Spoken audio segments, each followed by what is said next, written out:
শপথ নেওয়ার পর কলকাতা থেকে ফিরেই অভিনব কাণ্ড ঘটালেন রাজগঞ্জের নতুন বিধায়ক দীনেশ সরকার।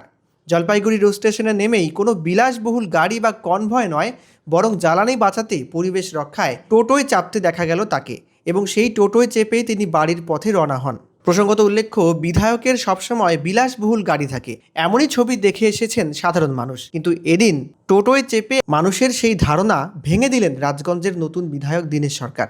স্টেশন থেকে নেমেই সাংবাদিকদের মুখোমুখি হয়ে তিনি জানান, রাজগঞ্জের বিভিন্ন হাসপাতালে করুণ অবস্থা।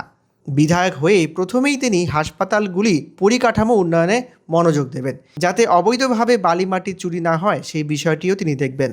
এদিকে স্বপ্না বর্মনের ঘটনাকে নিয়েও দীনেশবাবু জানান, এই ঘটনা স্বপ্নার পারিবারিক বিষয়। হসপিটালগুলো, 3টা হসপিটাল, বিশেষ করে বেলাকুবা, মোগরাডাঙ্গি এবং রাজগঞ্জ, ওগুলো খুব খারাপ পরিস্থিতি আছে। ওইগুলোকে ভালো করার জন্য এবং আগামী দিনে যেন এখানে রোগীরা সুচিকিৎসা পায় তার ব্যবস্থা করার জন্য একটা আলোচনা হলো।